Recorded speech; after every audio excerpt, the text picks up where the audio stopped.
Hey guys, so I just wanted to jump on before we get into this week's episode with Dan, and I wanted to share something with you and also ask for a little bit of your help with something.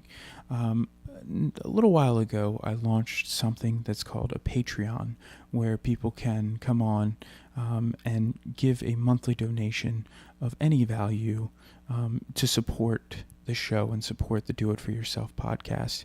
And I've been hesitant about posting it for multiple reasons, but the first reason was that I wanted all of you as the listeners to know that I was going to take this podcast seriously. And so I did not launch the Patreon when I launched the podcast in that very first episode.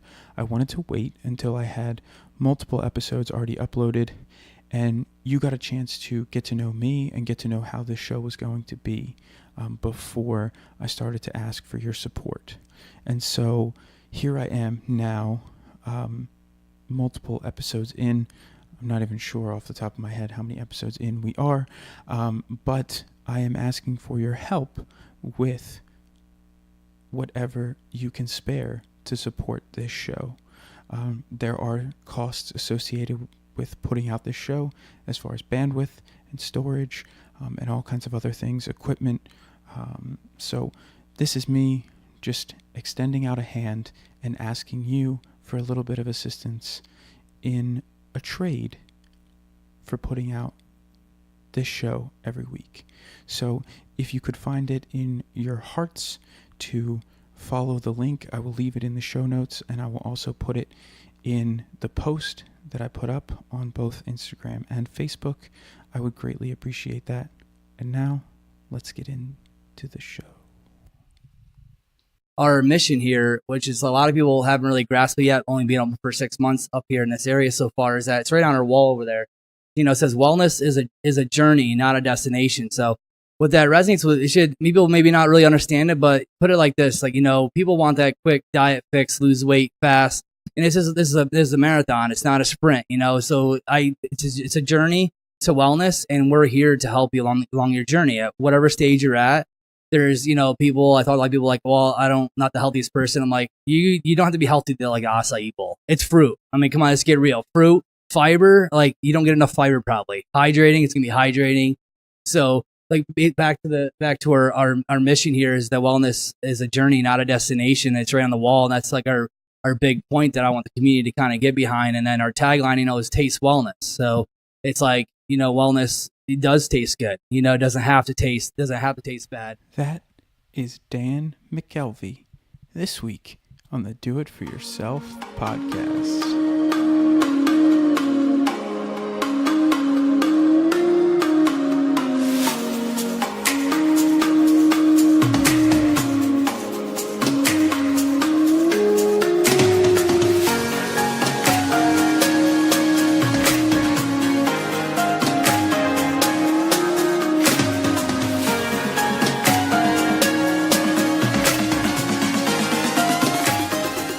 Hey people, how's it going? Welcome back to the Do It For Yourself podcast. My name is Ian, and I am your host here on this wonderful journey that we take through some very interesting stories of people who are doing it for themselves. And that means that they are chasing a dream, a goal, something that they have in mind that they have always wanted to do, and they have thrown everything to the wind that the people around them are saying, and they are going for this dream in one way, shape, or form.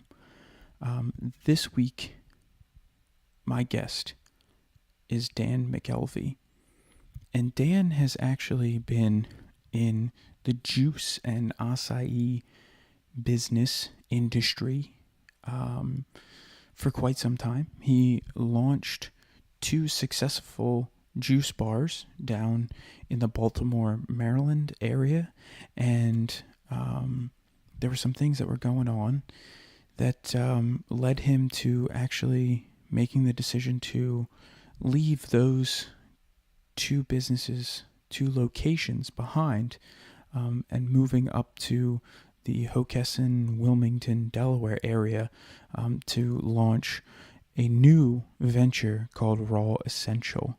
And Dan takes us through his story and, kind of where it all started as far as him working on a farm and where his interests kind of went.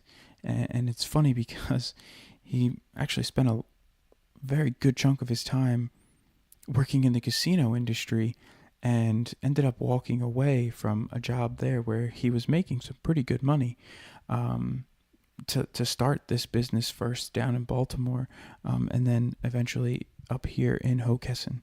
And so I am a regular customer of Raw Essential.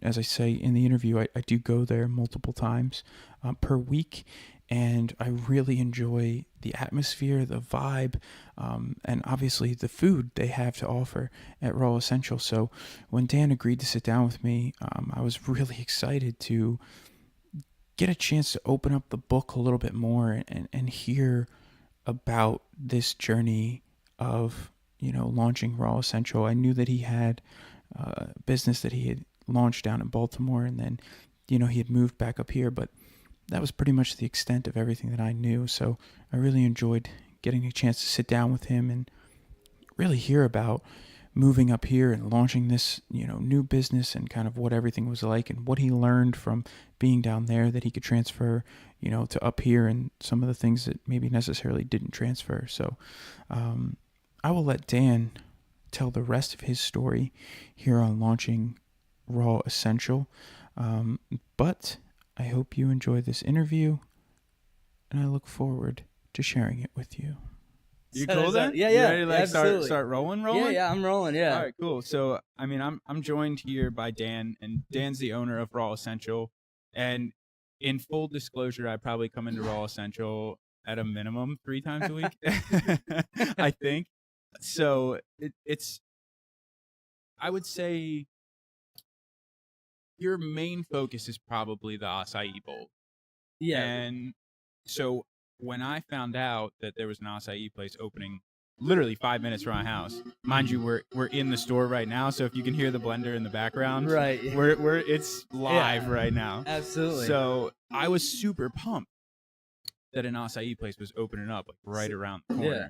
So in the suburbia, like you see them in major cities, and that's one thing. Like, my first business, which we'll touch base on, it's formed in Baltimore. It's like the stress of the, you have the higher foot traffic, that kind of stuff. But like now, my business model is more suburbia markets. Let the big companies and franchise, attack the major cities and stuff. And like, there's a lot of real people out there that make money and they don't want to travel into the city to do stuff. And it's overall like a lower gross profit per year, basically in a dense city. But like usually rent's a lot cheaper and the costs are a lot cheaper there too. So yeah, so just give me a little bit more about Raw Essential and what you guys are doing here. Aside from the acai bowls, like this is I love the acai bowls so much that this is the first time I even decided to just grab a smoothie as opposed to it. Mm-hmm. So like, what are you guys up to here? Just a little brief kind of.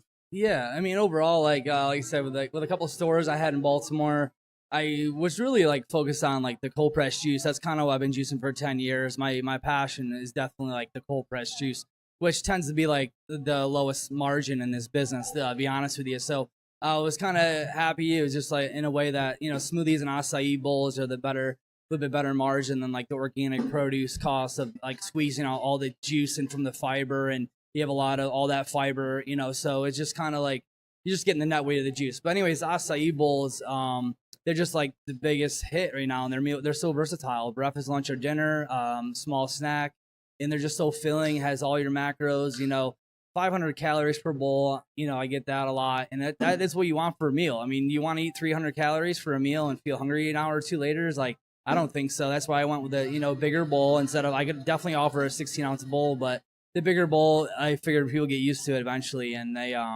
really start to learn to appreciate that could be your dinner, this could be your breakfast, or it could be both if you come here a couple times a day, which people do, So yeah, overall, that's pretty much what's our main focus is going to stay on. It's like the smoothie bowls and acai berry and and then some other side products like the raw vegan, type placements. Like we have vegan cheesecakes and avocado mousse puddings and stuff, like grab and go items and stuff. But getting into full-fledged food, that's not really my interest. It's more like the cold blending, like something easy, and not getting into the whole like cooking. Leave that for the restaurants and stuff.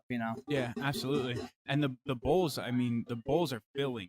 No doubt about it. Like, I came in one morning before I was going to work, and I picked one up for a woman that I work with. It was her birthday. Mm-hmm. So I'm like, oh, let me grab one of these bowls and I'll bring one into her, because they're always asking me about it. Of course, they all yeah. live over in like Chester County, so they don't come this way on their way to work. Right. So I brought one in for her, and I think she ate it for breakfast and then ate it like for lunch. Like, she split it in half. That was her because there first one, so right? much. Yeah. Yeah. And then when I first opened up here, actually, it's good to mention, like, end of January, it was funny. Like, I was in here in the first month, like a lot, really, and every day, grinding it out, getting to know people in the community and stuff. Let them know that, first of all, I'm not a franchise. My branding is, pretty good. I feel like I've learned over my last businesses that have that brand feel. So, is that people are like, man, your bowl is like large, like, I'm like, well, it's your first time having a bowl. Like, yeah, like give it 3 to 5 times. Eventually you're going to be crushing it. Yeah. And you're going to like really appreciate the size. But I hear you right now. Like, the first, like maybe half dozen times of trying acai bowl, it's just too much. But then you learn, like, you'll become like an acai addict. Yeah. You know what I mean? Oh yeah. 100%. That's exactly what happened to me. Exactly what happened. So I want to go back a little bit, because I know that you grew up on a farm. It was a produce farm, dairy farm. So talk to me a little bit about what that life was like. I mean, were you up early? Were you out there milking the cows? Were you doing, like a harvest? Did you have the crop rotation down? Right. Did you know all about that stuff? Yeah. So I come from like a very small rural town up in central New York, up by Lake Ontario, even north of Syracuse. In really, really small town, just one red light, one stop sign, and overall, like, I was actually raised in a trailer park, but I stayed when I was on the farm. The farm was 1 mile down the road. So when I was 10 years old, that's when I joined my uncle. On my mom's side of the family, they're big agriculture. I got 3 uncles. One uncle that I worked for, Fowler Farms. They pretty much had the dairy and has the produce. 5 farmers markets a week. 35 acres of produce. And one uncle does mass corn for a grocery store. Another uncle, he does corn and soybeans. So he's a one-man crew with heavy machinery equipped. So, like, that's how my mom's side of the family, and that's how I my mom's. I was raised by my dad, and my mom lived about half a mile from me, and the farm was a mile. So I rode my bike and started at 10 years old. Worked there until I was 16. But during that journey, for sure, is that you definitely learn a lot of the hard work, getting up early, some mornings, milking the cows. I definitely had school, so I was more like evening milking the cows and stuff. And definitely, long summers. And that's why a lot of times I missed out on playing a lot of sports. I was definitely physically active and probably would have been good at a lot of diversified sports, but I did wrestling. My older brother did wrestling, so he was a huge, motivation to get into wrestling. Plus the wintertime, you don't have your produce and stuff. Right. You got snow in central New York. Your snowmobiling, going sledding and snowboarding and stuff like that. But so I just did wrestling in high school, but it leads into that. I just did that for pretty much 6 years, growing produce. We attended probably like a few farmers markets a week whenever I could. When I didn't have after school obligations sometimes, whatever. But it was really just not a huge family life. And I kind of sacrificed that because, like, working at such a young age, I started at $3 an hour, and it's like that story that you hear about older people. Man, I worked for $1. Like, I'm only 34, and it's like I worked for $3 an hour at 10 years old. Yeah. I started driving actually a Ford Ranger, a 5-speed stick shift vehicle. I think I was roughly 12 or 13 years old, and people don't get a driver's license until they're 16. So that resonates. It's like wow, like you're just putting it. You're driving up and down the fields. Maybe not on the road. Maybe I started doing the road around 15 or 16. But you have the farm exemption plates on it, so you can get within a mile around the farm and stuff like that. But so it's just like that's just another journey. Like, man, I drove like years before anybody else even thinking about it. And but yeah, that's pretty much the farm life thing. And I could always go into like what got me out of the farm. I was like 16. I was like appreciate the hard work. I was just kind of like feeling like I want another outlet. So I got into a full service gas station. I worked as seasonal, like a high end restaurant, and did that like seasonally, and moved all the way up to like from dishwasher all the way up to the sous chef. Worked my line all the way up to I was 17 years old, and then I pretty much was running the kitchen, pretty much making like really good money, 17, and had a lot of responsibility. But the chef knew it due to my background with the farming and stuff like that. So, but my parents thought I was going to go to culinary school and actually be a chef because like that's what I was doing. I was 17 or 18 years old, right? And I never did. I just got into like delivering pizza. So I got left there, and then I delivered pizza for 2 years, made really good money. I worked 2 jobs delivering pizza, and overall, I've always made pretty good money because I've always just like worked really hard for it, and got into the niches like working for tips, and that's kind of what got me in the journey of casino industry and stuff. But so did you end up going to? I'm assuming you went through high school. Oh yeah. Yeah, and then when you graduated from high school, did you end up going to college and then working in the restaurant industry like just during the summer and on the sides? Yeah. This one kind of makes me laugh and smile a little bit because I don't even know what I was thinking when I was in senior year, and I was telling people like, man, I made a couple bold statements to a couple of friends of mine. I was like, I'm not gonna go to college, and I think I'll probably make more money by not going to college. And I had no sense of direction like how I was gonna get there. But I was just like at a very young age, like the college system is like a lot of pressure. Like I was okay in school, but like it just who really likes school and wants to keep pursuing it. Right. Besides like thinking about parties and stuff, and obviously that's not on my mind when you're working. You're 10 years old. You're just like, let me get a trade, let me get going, and work my way up in a company, something on the lines. And so I worked under a small entrepreneur at the pizza shop, delivering pizza. And I would go in the casino occasionally, and then like that's where it kind of got me into the casinos. I was seeing how much money they're making. I'm just aware of my surroundings and like getting $1 every couple of minutes. And like, there's a class, like take the class. So that's my training was actually a poker training for like 2 months. It was like you paid for it and you're not guaranteed a job, kind of like college. But that's when I kind of got started in the casino industry and in the Indian reservations in New York. But so I didn't really have my thing with college. Definitely wasn't on my path. And I kind of knew that my senior year in high school. And that bold statement is just funny to me now that I said I'll make more money than me actually going to college, and it's definitely come true, especially with our system, how it's set up, and kind of it's just all debt. Everybody getting in debt and bailing their way out of it through life and not guaranteed a job. So I have stronger, different beliefs than most people, about government and all that kind of stuff. Yeah. Absolutely. And so while you were working in all these different industries, how did you do having a boss? How did I say it again? Like, so how was it for you working under someone and having someone tell you what to do, essentially? I didn't mind that. I didn't mind that at all. Like on the farm, you pretty much like you have a boss, but it has to get done. So you just have to do it. But when I went into the actually working force after the farm, I don't know if I had a key mentor that kind of like led me, but I guess I just I didn't mind having a boss. It wasn't I didn't have a problem with it at all. In the casino industry, they're very, very corporate. So, you have your poker manager. The game that I dealt for 12 years was poker, Texas Hold'em.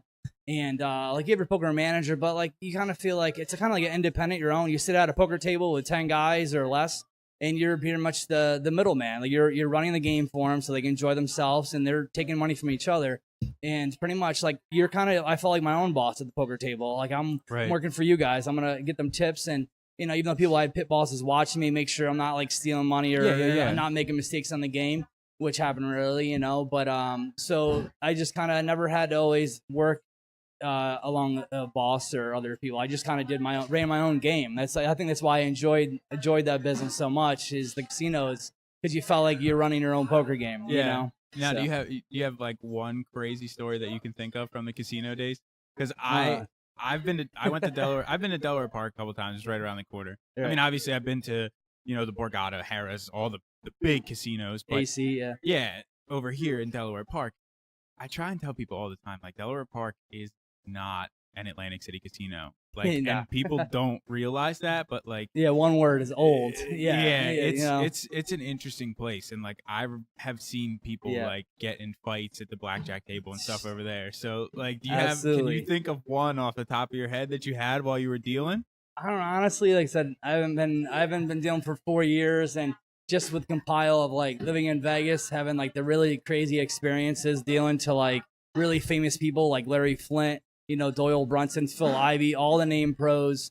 Like I pretty much like, there's only a few of us dealers that worked at the Venetian in Las Vegas that could really deal that game. It's high pressure. You're literally pushing $1 million hands to people, and it's gonna be nerve wracking. For me, I just had a knack for it, and I was gonna say, it's like, I guess I can't really directly as of right now think of something that was like totally hilarious, but there's just way too many, So yeah. Yeah, I can't even. I mean, when you're dealing with like the top level pros, I'm sure they probably keep their cool, Right. but it's got to be insane. Yeah, seeing the amount of money that crosses over that. It deal. is, and you realize like how many people like just have a problem with like gambling in general. Like a lot of the poker pros, like they get in trouble. Like I know Phil Ivey. He was like a much bigger craps player than he was ever a poker player. But a lot of people don't really know that about him. It's just like they have that gambling itch, and it's just harshly really in the long run to make money. They'll half of them all go broke. You know what I mean? So yeah, casinos always get you. Yeah, they definitely do. But yeah, Delaware Park, and I did a 3.5-year stint there after from Vegas to Delaware Park, and I definitely know what you mean. When I opened up the poker room up, I was looking to get out of Vegas after the housing crashed, and I went through that. And in 2010, after spending 4 years out there, I kind of wanted to get back to the East Coast feel, and I was looking for more like Florida. And I went on a Florida vacation, hit up a bunch of casinos. No one was really hiring and stuff, and it just so happened the guy Anthony Chester, he worked at the Venetian with him. I worked at the Venetian with him, and he's from South Philly. He had the job at Delaware Park. He landed. He was just a shift boss, but he landed the actually poker room manager job, which is pretty big in his career at that point. And he obviously asked me if I wanted to follow him. And I was like, okay, the East Coast is 6 hours from home.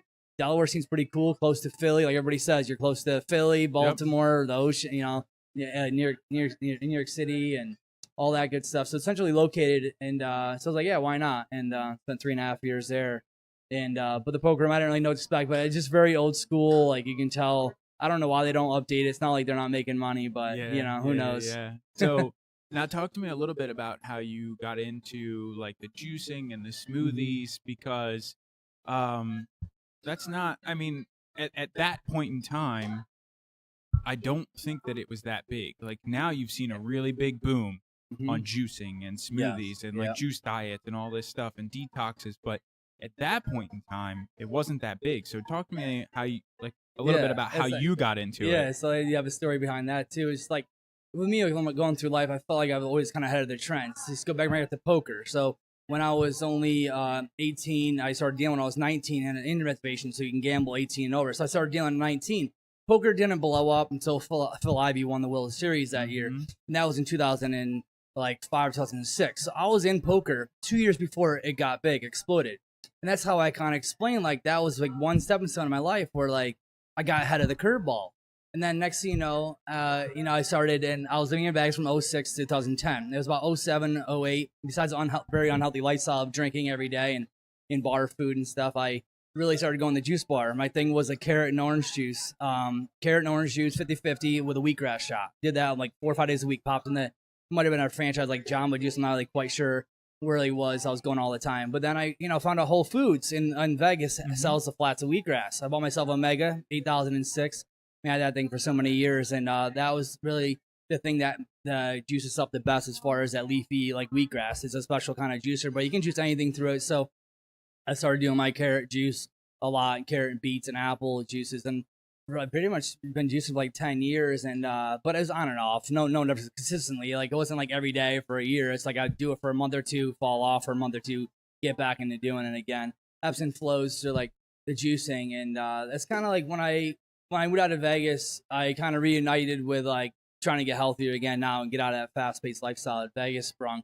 And out of my kitchen when I was working at Delaware Park, I started getting the juice in pretty big. And actually, the first thing I started making was pumpkin juice. It was in the fall, so I just started buying pumpkins and chopped them up. And I don't really quite sure how to juice them. Like, do I skin them, de-skin them? And next thing you know, I started bringing something to work. People were trying, like, I'll try to buy that pumpkin juice. I started bringing some green juices in and stuff. And then next would be like, I would buy this. And so that's really like working at Delaware Park. The people that worked there would used to buy juices off me, and I used to juicing out of my kitchen pretty much, like, which is not fully legal. You're supposed to have a commercial kitchen and all that kind of stuff. But these are people I knew and worked with, so like it was not a big a deal. But I feel like a hobby turned into a business at that point. As far as like my first channel I created, it was I think it was Juice by Dan Mckelvey, like my name. I didn't know And then after about a year or two, I have some videos on YouTube talking about growing wheatgrass. I grew wheatgrass out of the kitchen. I also was juicing and freezing wheatgrass shots for people at Delaware Park when I was part of juicing. So that was in about 2012 and 13. I spent my Friday nights making a lot of juices for people and washing them and juicing them. I bought my first actual cold press machine, which is called the right now brain dead. The Norwalk juicer. So the Norwalk is like really the only like cold press machine on the market. It's a 2-step process of grinding and pressing it, and them machines are about $2,600 brand new. I actually, funny story, I drove all the way to Baltimore to buy this juicer. Living in Delaware, I bought this juicer, $1,800 used. They hold their value pretty good. This thing's a stainless steel, like meant to last like 100 years.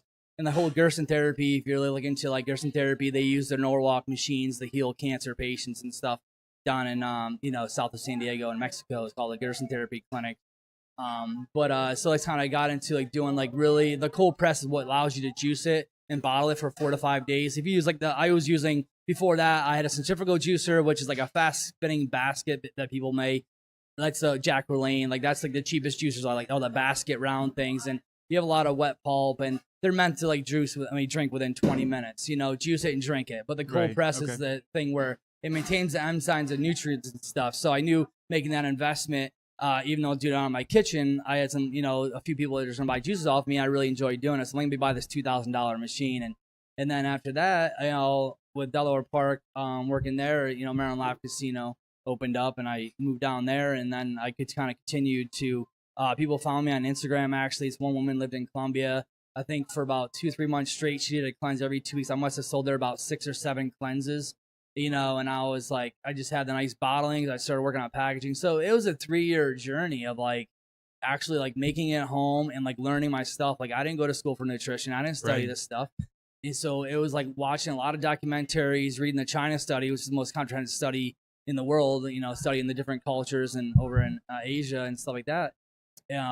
Over in China, I mean. So it's, and it teaches you about like diet and where people live and all their health issues and stuff. And Alan B. I forgot all 3 now off the top of my head, but so the China Studies really was motivating book to really be like, man, I should help people. And I said I was okay working in the casino industry. Like I really enjoyed what I did.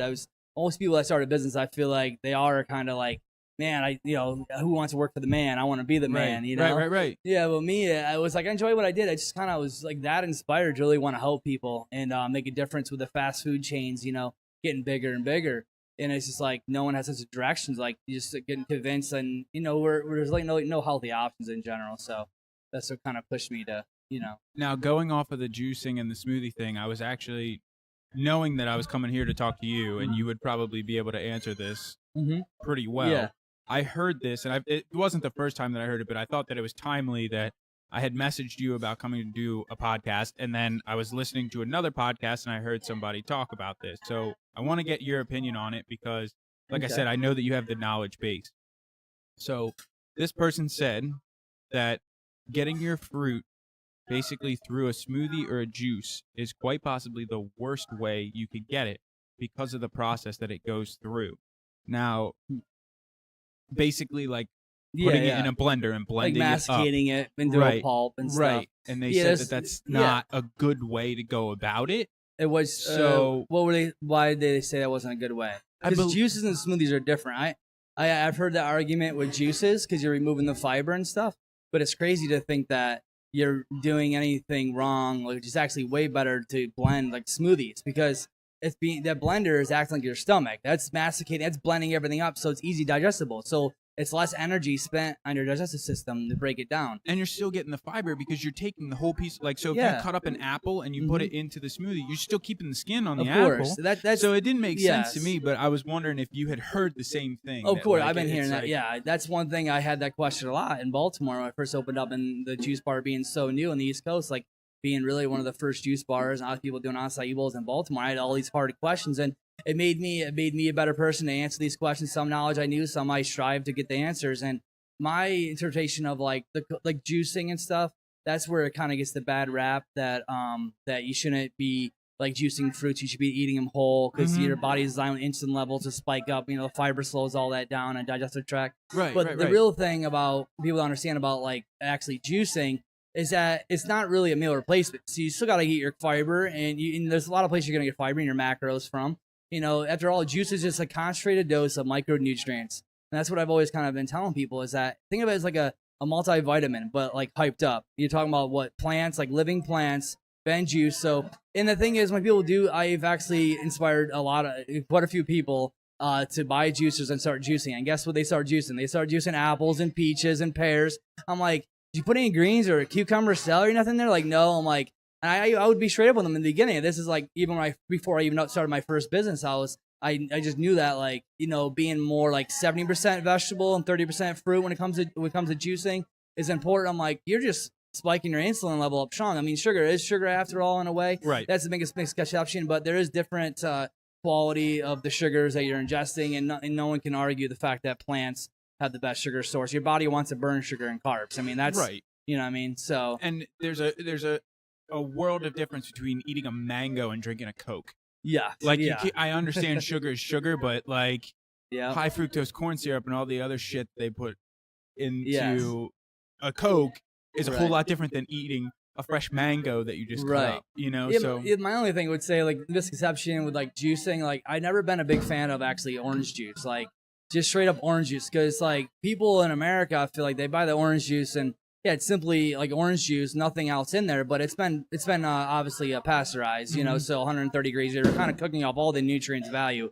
So really, you're pretty much ingesting pure sugar. We talk about OJ, and if you can limit to the 1 cup actual, which is a serving size, which I don't really believe a lot of people just doesn't drink 8 ounces of orange juice. Most people are crushing 16, 20 ounces, and that's just as bad as a soda when it comes to like straight OJ. It's such concentrated stuff. So unless you're making fresh OJ like on the spot, like for yourself, and like that way it's not been pasteurized, But that's why I never really bought like OJ in the store, before. Yeah. So now you started with juicing, but in 2008 you had your first acai bowl, Yeah. right? Yeah. So it was out on the West Coast Mhm. because obviously that's where all the good stuff comes from is Oh, the West 100%, Coast. Everything starts out there. Yeah. I swear, it all starts out there, and then it works its way like across the rest of the country. Absolutely. Well, yeah, a lot of things started in like London with a lot of fashion. It's like usually London and San Fran.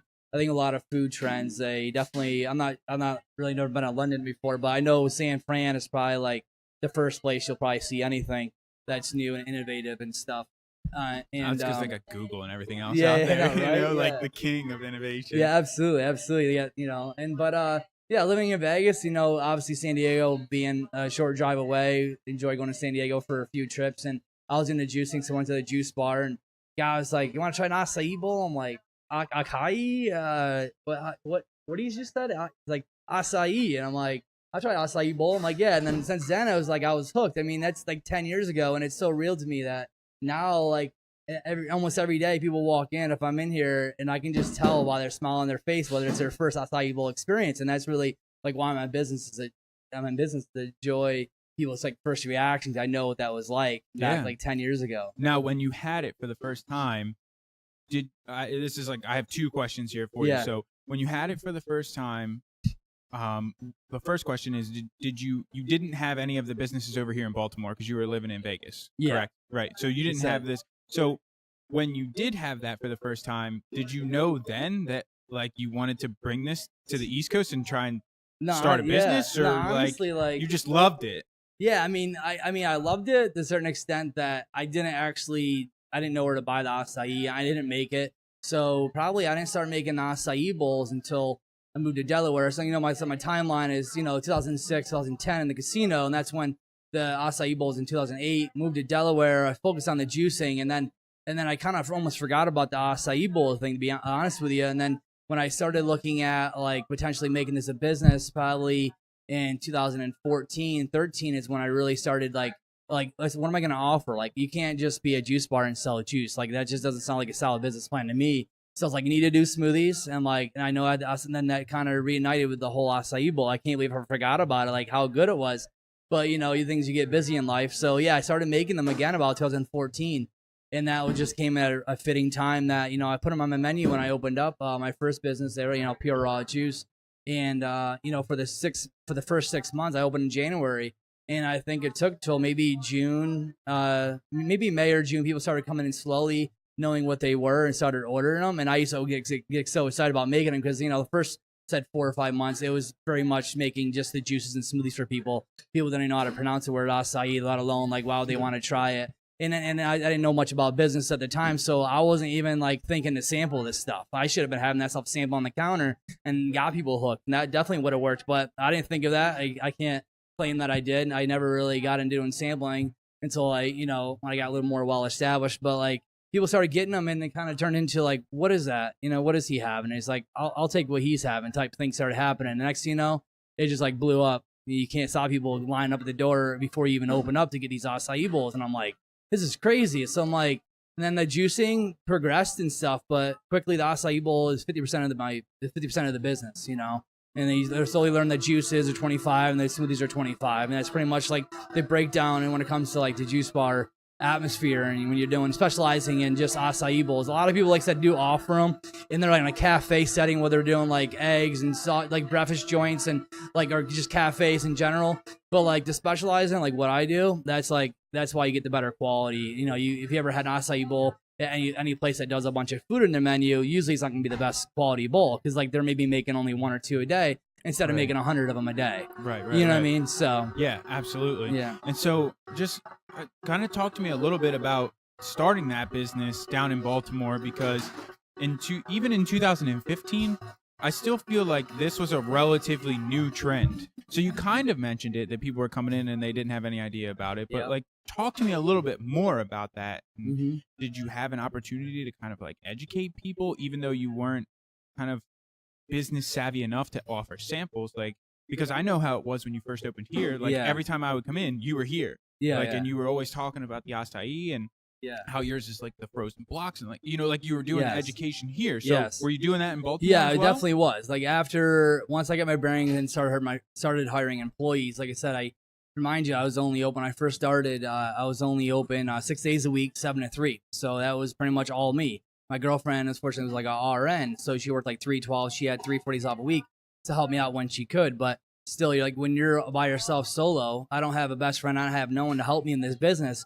3 to 4 months, I finally hired my first employee, my second employee, my third employee, and you start slowly hiring people and figuring out like how to be an employer. Because honestly, starting a business was my whole idea was like, I'm just gonna treat it day by day and see how I do with this business. I know I could always get back to the casino industry if I was to fail, but you know that wasn't really on my mind at the time because I was just like too much driven to really educate people. And that's when I started like realizing that like, you know, more people would sit at the juice bar when I was slower in the beginning. You know, only when 2-3 months, people that weren't even finding me yet. So people would sit at the counter for like an hour. I would just be rapping about nutrition, diet with them, just things I learned, inspired them through like words to like, you know, even turn vegan, even when I'm not 100% vegan myself. But like I've inspired a lot of people in general and changed a lot of lives in Baltimore, and that was really exciting for me. But the education thing definitely was a big component, you know, because I had a lot of extra downtime in the beginning because obviously I didn't open up and I wasn't crazy busy. It wasn't until like that first summer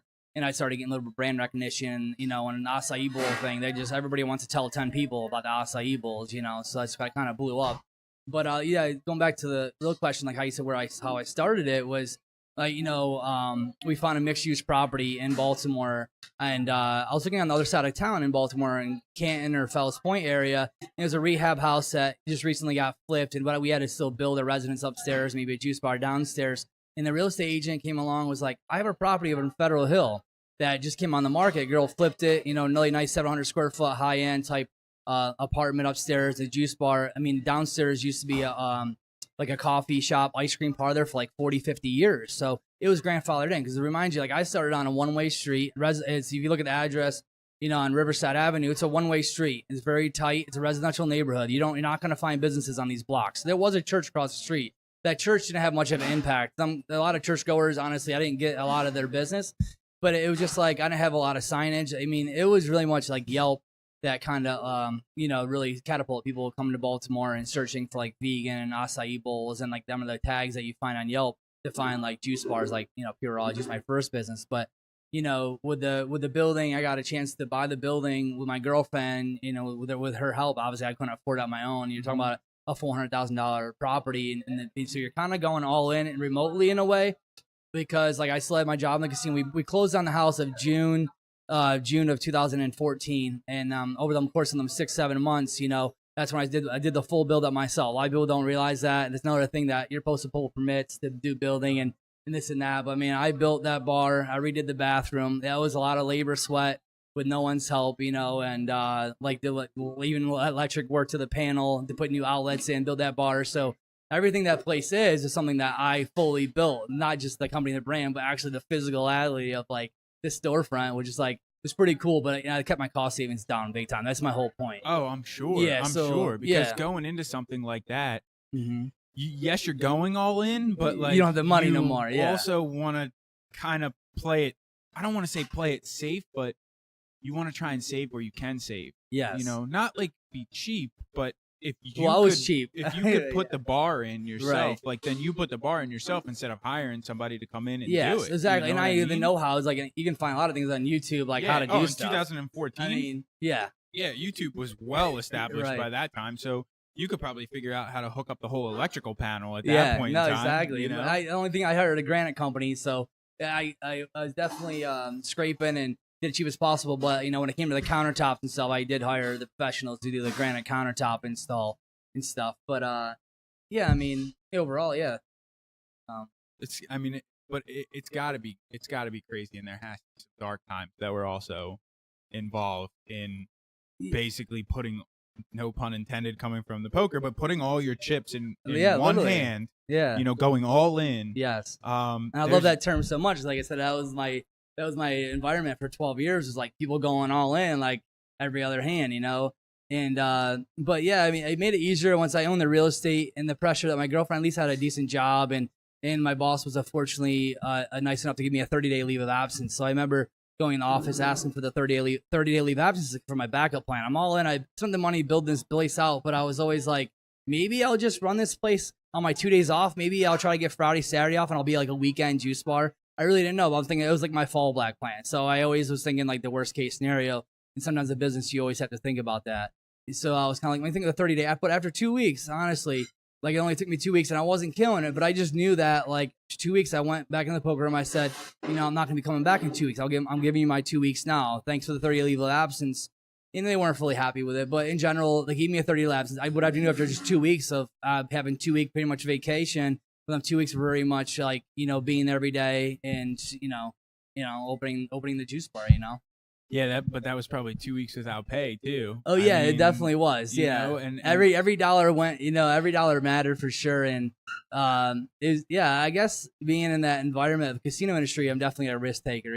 Yeah. Like life is a gamble. You never know when you're going out. Like I always tell people, it's like today could be your last day. Tomorrow, like who really knows? So life truly is a gamble, and it's too short to not take risk and stuff in life. And I don't think a lot of people don't do that enough. Take enough risk in life. They play it safe. And I have a really good friend back home that he's a play it safe type guy, and I respect that and everything. But to really be the extraordinary person is like the risk taker, and I kind of learned that, unfortunately, being 12 years in the casino environment. So I had the nerve for it, at least. And I'm sure having the help and the support of your girlfriend was that she's pretty much huge. The only person. Like I said, it's my small town. My parents have never been really out of New York State. My parents have never traveled anywhere. So it's like I have my brother, and he was well off, busy in school and getting his pharmacy together. But I was pretty much all in. The only support I had was this one girl that we just been dating for about 2 years at the time, 2-3 years at the time, and she was willing to go all in, with me, at least buy the property. And it was a journey with the fact that I sold my truck that I had paid off to get $18,000, and that was pretty much half the money I needed. I saved some money, but a lot of it I sacrificed selling my truck to go finance a cheaper SUV at the time, just playing, to get the capital, 18 grand. And actually she did let me borrow $10,000 in the end to, I was like in December, I was ready to open. I'm like, I really could use a couple pieces of equipment, a little bit of cushion. And she had some money saved. So she actually loaned me at the very end, the actual $10,000 that really got me to the finish line to open up by January. And if that didn't happen, if she didn't have the money, I probably would have opened up in March. I probably would have just, I made pretty good money in the casino industry. So that whole 6 months of like me going to Lowe's every day, buying supplies to build that bar and trying to figure out how to build this and not knowing what supplies I needed, buying tools. It was like every day I made my couple $100 in the casino. I took them to Lowe's. Like they knew me by first name. I was there 4 or 5 days a week when I was building this place. And, but that was just it. You know, it took every dollar I made after my initial savings was gone. And then I need the initial boost that got me open a few months earlier, you know. And so you didn't have any help from any investors or anything. No, this not was at all. All solely on you. Yeah, so I actually, a lot of people don't know this. I actually had 2 people that I did pitch Pure Raw Juice to. One guy I worked with, he made actually money in online poker. You know, at the time, Before a lot of people, yeah, before that crash, he made a lot of money. I worked with him. He was just dealing part time. I asked him. I wanted to originally buy the cold press machine, which is a $16,000 investment. And I was willing to give him, I don't know, it was like 20-30% at the time. This other guy was a poker player that worked for the government. He had a decent amount of money. He was interested in it. He met with him. Both of them in the end weren't really that interested, which, you know, ultimately everything happens for a reason. I'm really thankful for, because, you know, something that I grew and exploded, it would have, like, you know, I had 100% of it at the time, right. You know, and, you know, but you have 100% of the risk too. So, yeah.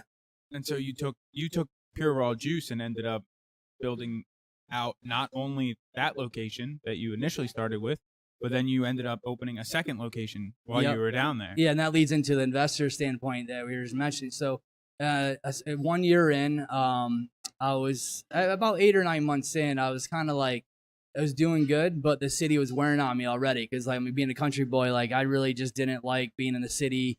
Young kids stealing bikes, and we got our bikes stolen out of the backyard. It just created like a lot of anxiety for me in my life, and I was really questioning a lot with Pure Raw Juice being not even open a year, and I had some sales, you know, and I was doing pretty decent. And I came across a couple customers that came in my juice bar, and I was supposed to sit down with 2 or 3 of them. The first guy I sat down with, I was anxious. I made a deal with, and so a couple of people did invest in me for the in Pure Raw Juice at 1 year in, and to catapult to growth to do the second location.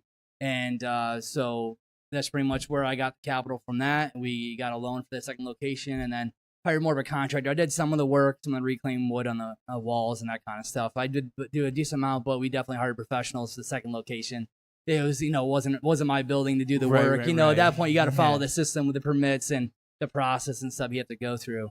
But yeah, it was very exciting in beginning the partnership in the second location, and we had a lot of potential for growth and stuff. I just felt like maybe I kind of sold too much of the company. Being at a young stage, I wasn't really motivated to go past 2 locations, because when you don't have much of a business at 100% that you started with, it's kind of like the internal battle that you deal with. So that's kind of why I ultimately, decided like I was just gonna keep plugging away 2 locations, and and they actually approached me, and surprisingly, and they were just like, hey, we really want to explode this thing up, and we understand where you're kind of coming from. Is there a number or something we could negotiate, whatever? So they offered to buy me out, and I feel like it was right time fitting at that point, where the second location was up and running for about 6 months there.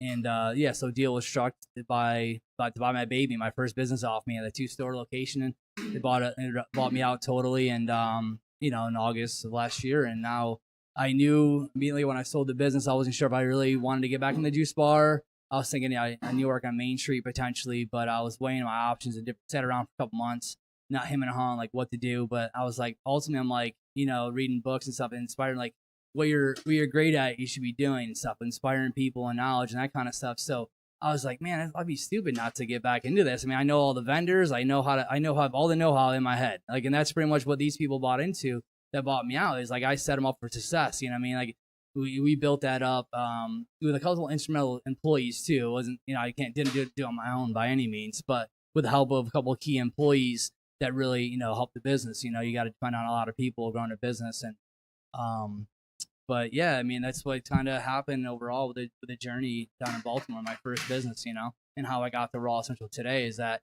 I sold there, and, I had to do something with the money I just made, with capital gains tax, being smart. And I was kind of push came to shove when I'm like, man, I have like 4 months to spend some of this money. I'm just going to get hit with a huge tax basis. So that's when I was ultimately like, okay, I'm just going to roll it into another business. And obviously, my experience, I can go get an SBA loan from the bank. I could have landlords will respect me because I have a 14-page business plan. I have myself figured out after 3 years of running 2 locations and 20 employees and stuff.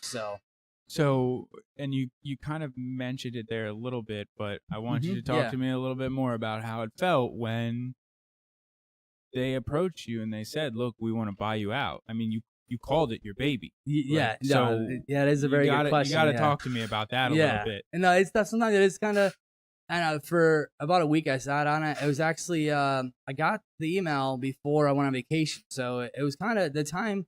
It kind of came at a good time because I got it a couple days went to New York with my family, and I was thinking about it, but I didn't really let it ruin my trip back home. I was kind of torn. Obviously, the number was low initially, and I was like, this is not even close to what this business is worth. And so negotiations took process, and they were really motivated, and ultimately it was the best deal for everybody, and everybody turned out happy from it. But I guess initial shock in a way, but I knew what was right as far as my heart, not really being in Baltimore and not being fully engaged with the partnership. Something that really never expressed them that much. Where like I kind of battled with that because I took the partnership on, and the agreement and the initial partnership was that that hopefully he would quit his job. The main key guy would quit his job, and after a year and a half of us being partners and me showing him the money and giving him money while he's working for someone, remember he's not an entrepreneur, he's working for someone, but like, and I'm like, why wouldn't you want to give it up to do his own thing? So I couldn't wrap my head around it. So just some people like have the knack for like some people enjoy working and just want to have a passive investment.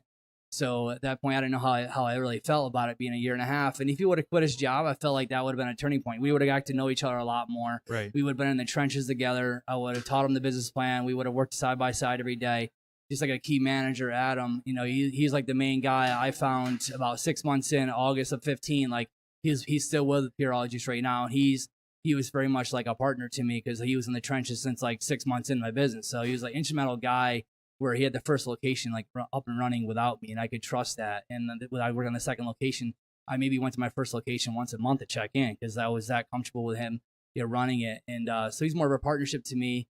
And then the investors, if they didn't want to like go all in, quit their job, that's fine. That's their option. And it just worked out that he could find an operator and not have to quit his job, and that's great. It's good for him. But me, I saw different visions of like partners being in it together and really growing to the 5 to 10 locations in the trenches with you and out there really building it up. And that's not what they had, and that's not necessarily a bad thing. It's not what you wanted. Yes. Like you wanted something completely different, and it kind of seems like that's not the picture that they painted when they initially came on either. Yeah, so, it was a little bit. Everyone was kind of like, they're kind of like, I think if I can get comfortable with the business. In a year and a half in, showing them the kind of money that it was be made or they did make, that it should have been enough. And at that point, when he decided not to want to quit his job, but actually to buy me out instead, that was kind of the decision that really made sense. And I'm glad that we really got agreed on a number that I was really happy with, and that they were happy paying for the value of what I built for the first year. And then I essentially give them some credit. They were out of the 2.5 years total operating it, I was with them for a year and a half. I was the 1 year by myself, but I was with partners with them. So I did have a little bit of support when someone at least talked to and some knowledge with, overall. So they did add some value there. But in the trenches, I saw the business kind of really needed like people in it to understand like how the process and how things worked and stuff. And sometimes you're not ever going to learn that unless you're just in it, Yeah, absolutely. And so I know that it wasn't necessarily you weren't in like Baltimore, like Inner Harbor, like proper, Inner right? Harbor. Yeah, I was like, so like the Federal Hill is like, so you have the city of Baltimore.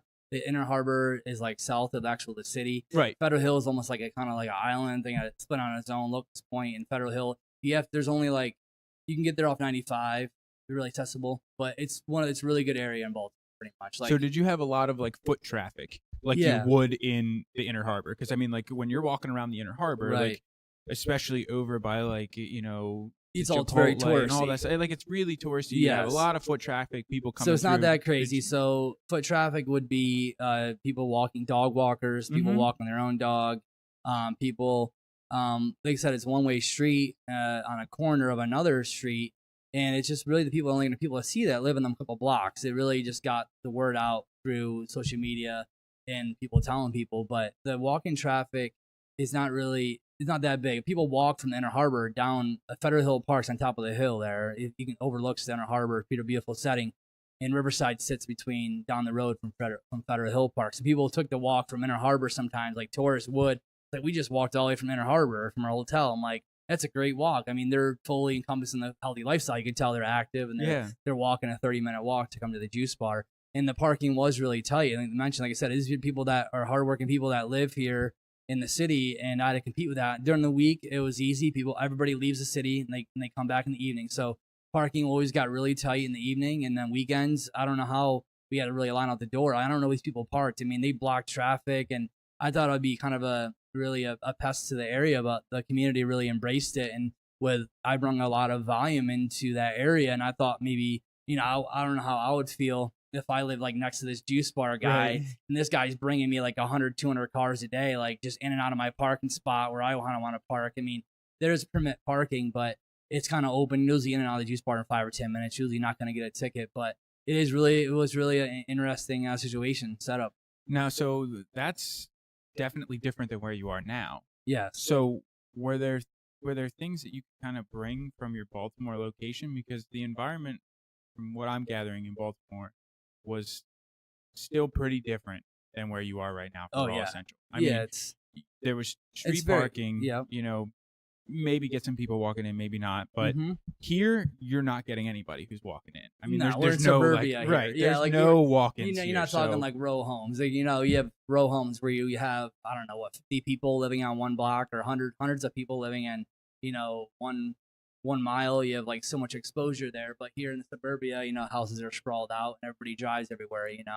But even the second location didn't have a parking lot. That was still on a main York Road, just south of Towson actually, and it's 2-lane roads each way. And same thing, there's an issue for parking there, to be honest with you, but it didn't affect business. Like it was just, we'll have 30, 40 people in the juice bar. And I'm thinking, where's all their cars at right now? Because I know there's not many parking spots out there, but I never really grasped it. And then people just showed up, and I don't know where they park or whatever, but the environment is definitely different from like city in general to suburbia, because you have like dense population. You're gonna have typically more high volume. And another thing about Baltimore, I give credit for, they're very into the health and wellness, and they're a little bit obviously more advanced than this Delaware area as far as health and nutrition. You got like a couple main big players like Core Power Yoga. They open up like 3-4 yoga studios. Okay. There's like a lot of cycle studios. There's a lot more awareness of like health and nutrition and awareness. So that really fed into like Pure Raw Juice, which there's a couple other people doing a couple of other juice bars and stuff. But for some reason, it's about the people. After all, the places you go to, and my education, educating people, I think went a long way to my success, because I'm not just trying to sell you something. I'm really trying to educate you on something. It's up to you how much money you could afford, how much of this good stuff you could afford to buy. I always tell people, I mean, I'm just going to tell you what that's good for and what this is good for. And it's up to you and what you want to pick and choose, or what you're maybe suffering from, to get healthier. And so what do you think has been different between Raw Essential and Pure Raw Juice, as far as like the environment and everything in this area versus what it was in Baltimore? The big difference is that with me obviously being able to detach, take a step back, and to restart something, I learned from my mistakes. You come in with a standard. It's hard when you start with solo and you hire 1 employee, 2 employees. Things kind of take a life of its own, and you don't really have the pulse on everything. But when I opened up here, I did really great training for people. You learn from the mistakes. You learn how the process and training is really important. So I had a really big jump on getting a restart. It's just learning from your mistakes. You know what I mean? Yeah. So it's that was the biggest. That was like the easiest thing for me to adjust to and get that clean break to reestablish. The standard. Yeah, learning from mistakes that you made. Yep. While you're down there, and I think in business and health and fitness and Yep. sport, and it doesn't matter. Like that's what Yes. you do. You learn from your mistakes. You always learn. Like, It's you get constantly progressing. Yeah, you get a little bit better next time, and you get a little bit better next time. Yep. So I knew about this beforehand because you had already mentioned it to me. Okay. And I heard you mention it to somebody when I was hanging out waiting. So I know it's public knowledge, but what's going on with Raw Essentials here in the next couple, months, maybe year or so?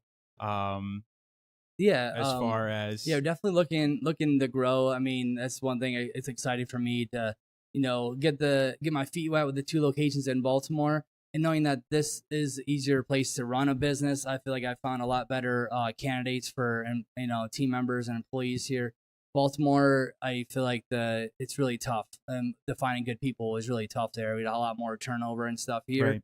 I got a really great team, so that just helps me able to grow. That you can really get good people that want to stay and believe in what you're doing. So it allows me to working on a second location potentially. We get the LOI out. It'll probably be a few more weeks before we sign a lease, but I feel like it's a pretty done deal. Feel pretty good about it. I have maybe a 20% partner coming on. So go back to the partner conversation. I didn't really have any kind of bad feelings about partners. I feel like this partner I'm partnered with now, he's an entrepreneur. He's been an entrepreneur for 25 years. He's even older than my last partners. And knowing that he's had his own business, he has 60 employees, really successful for 25 years, it's like he knows the in and outs of business. So this seems like a really more exciting partnership for me. It's the 20% range is really like I'm okay with, and instead of being giving away more of my business. But for growth, sometimes it's good to pull people in with expertise of like contracting and building and stuff. So he plans on doing the full build out, contributing a second location to Raw Essential. And that's pretty much his barrel entry. And from there, we'll see how it goes and potentially, open up a few more, in different areas. But yeah, they were looking at like Glen Mills up in PA, since a really, really great market. A lot of health conscious people, higher income. There. I mean, the Whole Foods is right there. Yep. Like, there's definitely some. Yeah. I mean, you also have not your average Joes. But you have Whole Foods, you have Harvest. There's a lot of like good, healthy places over there that I could see you guys. It's kind of like it's not a city, obviously. It's like you got 202. It's like crazy, 100,000 cars a day up and down that highway, and the exposure is just so great. But it's like it's not a city. It's still suburbia. You go down, you turn off 202. You got mansions like up in that area. You got 5-acre properties, all the 10-acre properties. So it's like really dynamic. Where it's like me being a country person and really believing in suburban markets. Like I'll honestly probably say I'll probably never be motivated to go to Philly or go to New York City. Like I'm not a city person, so I kind of learned that I think suburbia is really going to be my niche, is going up and up and to cater to people that that may work in the city, but when they come home, like they know they don't have to go back to the city to get something. Yeah, and I mean, even where you're trying to position yourself, on 202 or where you are right now, like it's for me, I literally drive up Limestone Road to go to work, so I turn into the parking lot, I grab my bowl, and then I'm right back on the road. And right. You have a great situation. A lot of people have been traveling from that. A lot of people come in here when I am in here talking to people, like they're coming from Greenville. A lot of Greenville people, you imagine, like they're health conscious. I was looking at Greenville for a couple months, actually, talking about that second location question, and it just didn't fit as a timing right now, but something that we're keeping our eye on in the future for any kind of spaces that open up. But we get people from Greenville, we're getting people that drive 45 minutes. And that's no surprise to me, honestly, because back to Baltimore again, like opening on a one-way street in Baltimore, actually Washington, D.C. didn't really truly have an acai bowl place. People were finding me and driving from D.C. to a one-way street in Baltimore to come to Pure Raw Juice. And that was like mind-blowing to me. And like people would come from like Towson University, like college girls would come all the way down to Federal Hill. And that was like, it's good to mention, like that was a really great success of second location, because like we had tons of people that lived up in Hunt Valley, Towson area that were instant customers, because now they don't have to drive 40 minutes. Like through the Inner Harbor, that traffic is brutal in Baltimore. So it's, people will find you. That's my whole point. Like they will travel for acai bowls. Well, yeah. And even here, so like after I had my first acai bowl down in South Carolina, when I came back, then I started looking up places to try and get an acai bowl up here. So naturally, my first search started right in Wilmington, because why would there be one anywhere else but in a city? Nothing. So then, like, you start looking in like the smaller like towns, but still city-ish. I mean, we're in suburbia, so like I was checking like Kennett Square and like all these other like pretty up and coming places, trying to find something, nothing. So it doesn't surprise me in the least bit that you have people who are driving 45 minutes plus to come here because it's not out here. I mean, it's just, and not only that, but it's a quality product. Like, you're not using an ice cream scooper to get your acai out and put it in the blender. Like, and all of your granola, like, you guys make your granola. Like it just everything is just. We actually don't make it. I can't take credit for that. We get the organic granola from a great company. It's and we stick with a lot of the organic bases. But you're right, we don't use any. I'm like a big quality guy, so that's my first thing. Was like when I was going to start a business, I'm like, I'm not gonna offer people ice. I'm not gonna do syrups. I'm gonna do it the best way that I did it at home. It was just 100%, frozen fruit and liquid. Why do you need ice in a smoothie? You know what I mean? It makes no sense to me, but it makes sense to me as a business standpoint because you have, you're putting ice, which is like a free product. It comes through water. It comes in your building for free pretty much. And, obviously frozen fruit can be expensive. So with my quality, that's just it. It's like people can really realize that they're not going to a Smoothie King place because you can very much taste a bland taste. It's because you definitely can get like a 24-ounce smoothie for $5-6, but you're getting ice and water. They're giving you ice. They're giving you water. Their liquid isn't apple juice, organic apple juice, organic almond milk, coconut water. It's like you're just straight up water with like a tiny bit of greens in it. I've been to all these places before, and it was like so frustrating to me that you are getting what you paid for, and that's pretty much where I made a firm stand that I was gonna have to charge when I have to charge, and people, you just gotta explain to people like why the prices are kind of expensive, because that's one thing in Baltimore is that a lot of my reviews and here I haven't gotten too many reviews, but there's a lot of reviews on Yelp that says place is great, but it's expensive. And that's it was always a but. It was like expensive, but that didn't stop people coming for 4 to 5 days a week. They said it's expensive, but they came in every day still. Right. So I knew it was kind of like I laughed about it in a way, but it wasn't like I was killing like the profit margin at all. And just unfortunately, if you really understand trying to buy organic produce and frozen fruit and not actually diluting it with ice and syrup and preservatives for the taste, you got to depend on, doing actual blends of like, chia seeds, adding superfoods. So the quality thing and charge when I got to charge isn't just what I believe in. And I could offer a cheaper product if I wanted to, but I'd have to sacrifice ingredients. Yeah, and you'd sacrifice taste too. Because guess what? You can taste the difference. Yeah. You can taste the difference between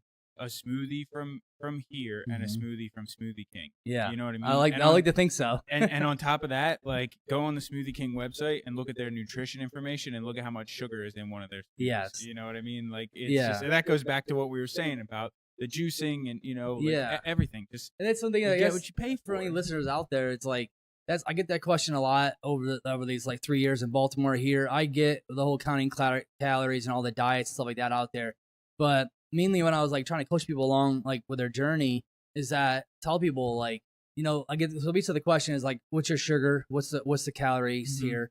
And I'm like, I offer people calories on our products. It's just a rough estimate that a calculator I did myself. But to tell people how much sugar is in something, because people don't understand like the fruit sugar and like stuff, right? So to put that out there, it's just like I'm not a big franchise. And if I got big enough at some point, maybe the health department would make you. When you get so big, you're kind of forced to have to disclose this kind of information. But when you're a small guy, like you don't go to. And my mindset was always like, do you go to like a cafe, like a restaurant, and ask them like, how much sugar, how much calories is in the sandwich? Like, no, you don't do that. But people that come into like my juice bars, whether it's Pure Raw Juice or Here Raw Essential, they expect to have this number. And I'm like, why you expect me to do it? Like the other small business that you support, like, are you asking them in their turkey club, like how many calories and how much sugar is in there? Like no, but I get there's people think like we're healthy and they want to know, but the discussion always leads into like calories aren't that important when you go to a more of a plant-based diet. I'm not saying going vegan. I'm just talking about like, if you can make your life like more than 50% plant-based, so make a conscious decision to like make 70-80% of your plate be maybe the plant kingdom. And so you can eat like all the calories, and you could probably eat 10,000 calories of like plants, and you'll probably lose weight, based off a 2,000 calorie diet. And it's like people, I tell people that, and it's just kind of like, they're like, huh, but yeah, it's just like, yeah, because they're like living life force that's just gonna like detox you, and your body wants that living food, and not a lot of the animals and stuff like that. But if you know someone that could eat 10,000 calories on a you can't diet, exactly. Like, that's the whole point. You please can't let me know. You can't because do it. I don't think like, you can do it.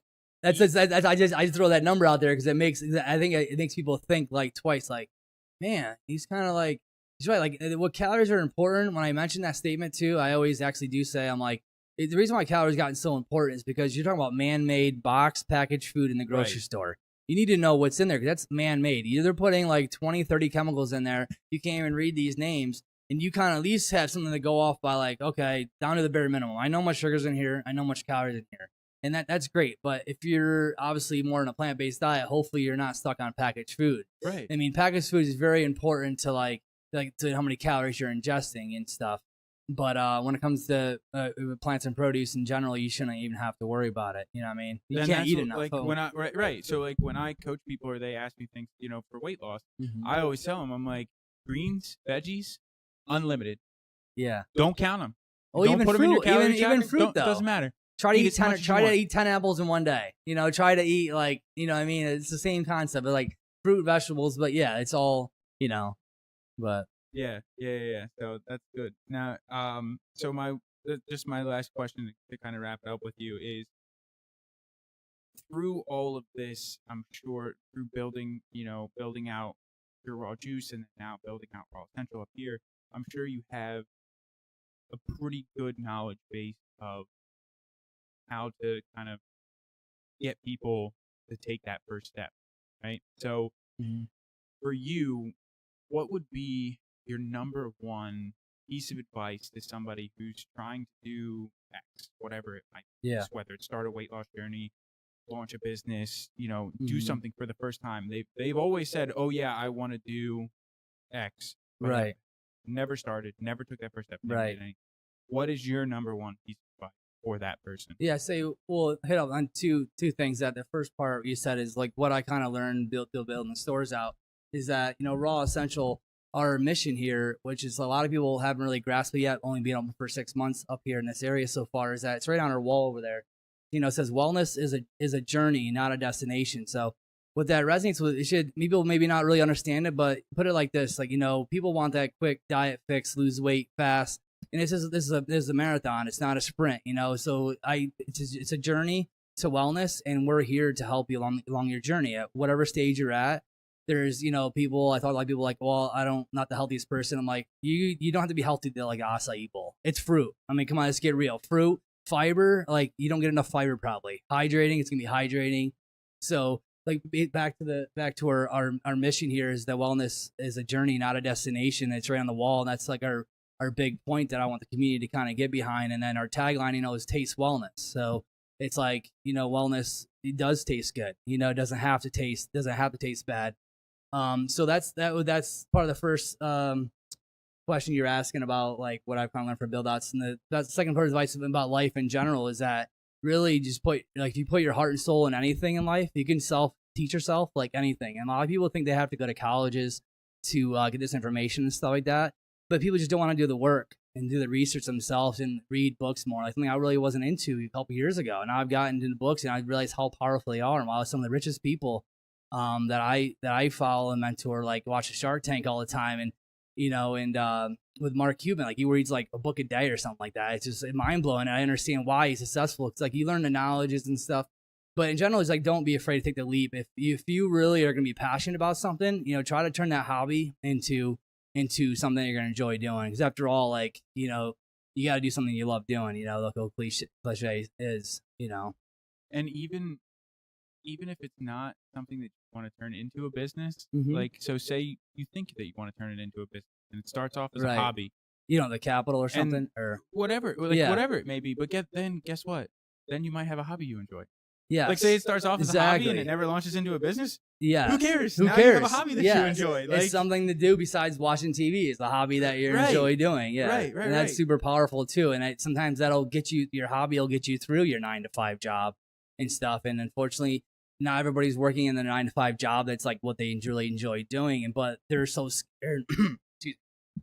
Like you said, like they take that first leap, like they're in their safety zone. Like, some people just aren't risk takers. So first of all, it's like if you don't believe in yourself enough, if you're always in self-doubt, you're probably gonna always play it safe, and it's not a bad thing. It's just like, you have families to look after, that kind of stuff. With me, it's like I don't have any family to worry about, that kind of stuff. So me being able to take risks is a little more on the table. for myself. Yeah, But absolutely. When there's no kids involved and stuff yeah, like that, I feel like it's probably a little bit easier to make those jumps, take those risks, there rather is. than If you're a fan, yeah, you're right when supporting your own, when you're yeah, talking about putting food on the table, like yeah. I could definitely see people who are That's something you need trying to to play it a really little like bit. plan out and really have your heart and soul in it and have it down your business in and what you got to be doing on the side, like what you're hustling on, like selling your stuff on online. There's so many tools out there in this world of social media that you could sell pretty much anything. It's just you got to learn how to sell. You know what I mean? It's either like Grant Cardone. I just started listening to his audiobooks, and he's a pretty powerful guy in the real estate. Grant Cardone is like, obviously, if you're one of his books he wrote, it's like if you're not selling, you're being sold. Like whether you're watching TV, and it's like you don't realize it. Whether we're talking right now, like we're selling someone, we're selling something to someone. So it's like you rather be on that side than always being sold. So I just got that book. Did you really? Yeah. So there was a Facebook ad that popped up on my thing. Nice. And it was like, oh, get the book for free. It's a very popular marketing scheme for like those Yes, guys. Like it is. They spend a lot of money behind Russell that. and like all those guys. Yep. It's like get the book for free. All you have to do is pay for shipping. Yep.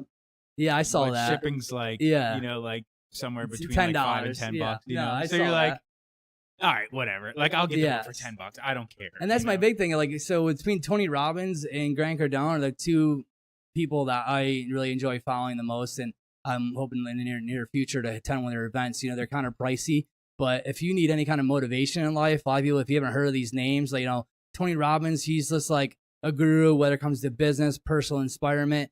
Like you go there and spend like $2,000-$3,000, it's gonna be the best $2,000-$3,000 you ever spent in your life. It's gonna make you look at life differently. I mean, these guys have a gift that really Tony does that you really have to experience. And whether I read a couple of Tony's books now, and that's just really, you learn like there's tools out there, so you learn from people. And then Grant is obviously big into real estate and investing, and me being more in the business side, I got into Grant. But Tony Robbins, like they did some really great events that's gonna be really inspiring and life changing. So I look forward to attending them events in the near future. Yeah, you got 10X Growth Con coming up. Yeah. General admission tickets, $95. Right. Tony's he does like the business mastery, and he does like the personal stuff. I'm kind of torn on like which one to really go into, but I'll still get great takeaways for both business and personal and life.